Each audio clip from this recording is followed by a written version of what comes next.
Assessing the reproductive tract of normal intact and spayed dog will be covered in this short presentation. On these schematic drawings of a female reproductive tract, the ovaries are located on the caudolateral aspect of each kidney. They are small, poorly echogenic, amorphous structure that may vary in size and echogenicity during the normal ovarian cycle and pregnancy. The uterus is made of two horns, starting right caudal to the ovaries and extending in the caudal abdomen to joint at the level of a single uterine body. The cervix is the junction between the uterine body and the vagina. The vagina is entering the pelvic cavity and therefore cannot be evaluated on a trans-abdominal approach.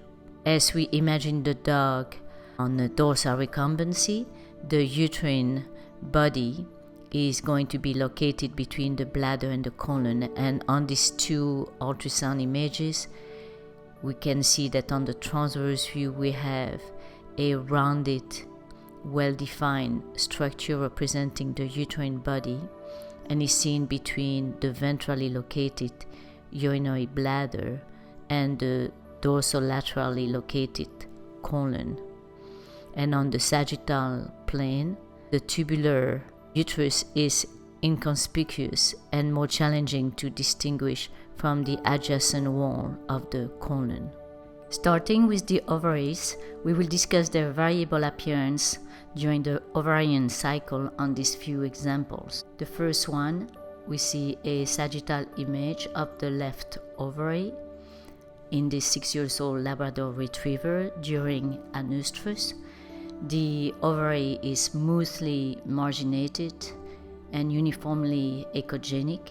If we compare with the pro-oestrus and early oestrus, we see that now the ovary contains several hypoechoic to anechoic discrete small structures that represent the follicles. Now an ovary in diöstrus phase, this is a sagittal image of it, and on the sagittal image we see several small circular structures that represent the corpora lutea. On the edge of the ovary we also can see this anechoic band that represent the edge shadowing. And finally, a last sagittal image of an ovary during pregnancy. And in this case we see that we have two large hypoechoic corpora lutea that creates a lumpy contour of the ovary. Evaluating the uterus in an intact female dog may be at times difficult, especially to trace the uterine horns, as they can be thin, tubular structure that intermix with the adjacent bowel. Then on the image on the left, in the near field we see part of a uterine horn. This is an inconspicuous structure adjacent to the bowel segment. Intestine display a much more obvious layered appearance compared to the uterine horn. And the picture on the right showing an example of a uterine horn as he arrived near the uterine body. This structure is close to the intestinal loops and can be seen dorsal to the urinary bladder.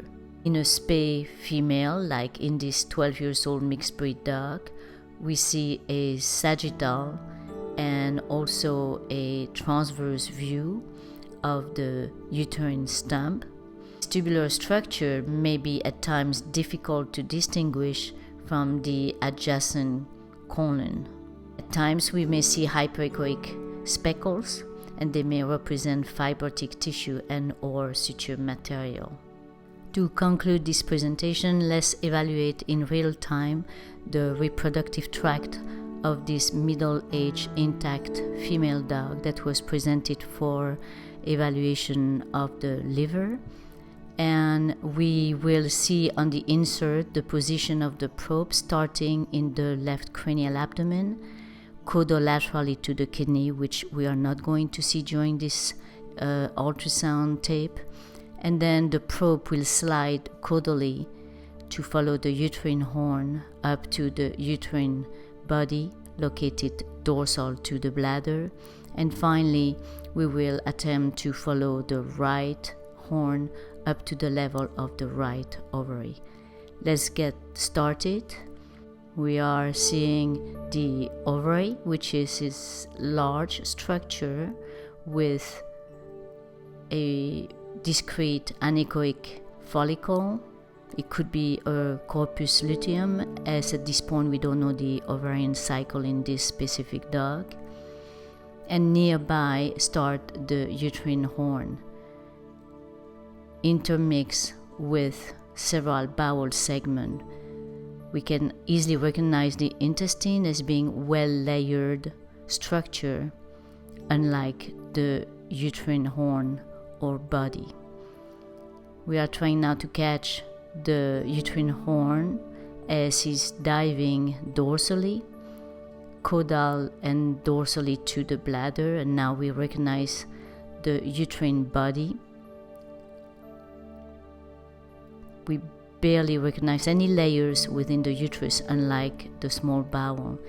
Near the area of the junction of the two uterine horns, we are trying now to follow the right side of the uterine horn. As it gets more superficial, it can be seen in the